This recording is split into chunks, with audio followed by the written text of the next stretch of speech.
প্রিয় বন্ধুরা, মাইক্রোসফট ওয়ার্ডে অনেক সময় আমাদের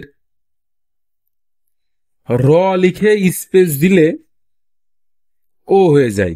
আমি দেখাচ্ছি, দেখুন আমি র লিখেছি, এখন স্পেস দিলে ও হয়ে যাচ্ছে। এবং কিছু কিছু সময় বাংলাদেশ লেখাটা বাংলাদেশ লিখে যদি আমি স্পেস দিই সেক্ষেত্রেও বা ইন্টার দিই সেক্ষেত্রেও দীর্ঘর মতন দেখা যায়। তার মানে র লিখে স্পেস দিলে ও হয়ে যাচ্ছে এবং বাংলাদেশ লিখলে স্পেস দিলেই হস্যুর মতন হয়ে যাচ্ছে। এই সমস্যাটা কেন হয় এবং এটা একটা মারাত্মক সমস্যা, যাদের জানা নেই সমাধানের পথ তাদের অনেক বিরক্ত লাগে। দেখুন, খুব সহজে সমাধান করব আমরা। প্রথমত, আমি যে ভার্সন ব্যবহার করি মাইক্রোসফট ওয়ার্ডের, সমস্যা নেই, আমি হোমে আছি। এখন এই অংশটা, এই নিচের এই ফাঁকা অংশ, এই ফাঁকা অংশগুলোতে লক্ষ্য করুন। এই এই ফাঁকা অংশতে আমি যদি মাউসের রাইট ক্লিক করি সেক্ষেত্রে একটি অপশন বের হয়ে আসছে, এখান থেকে কাস্টমাইজ কুইক অ্যাক্সেস টুলবার, এইটাতে আমি ক্লিক করব।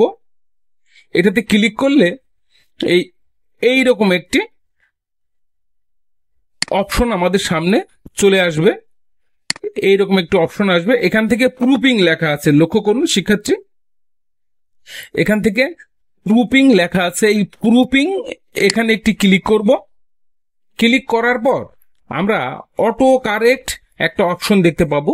এখানে এই অটো কারেক্ট অপশনের উপর একটি ক্লিক করব। করে যে অপশনটা আমরা দেখতে পাচ্ছি, এখানে যে অপশনটা দেখতে পাচ্ছি অটো কারেক্ট লেখা আছে, এই অটো কারেক্টের নিচে যে টিকগুলো আছে এই টিকগুলো আমি সব ক্লিক দিয়ে উঠিয়ে দেব। দেখুন, ক্লিক দিয়ে উঠিয়ে দিয়েছি। এখন ওকে ওকে, শেষ আমার কাজ।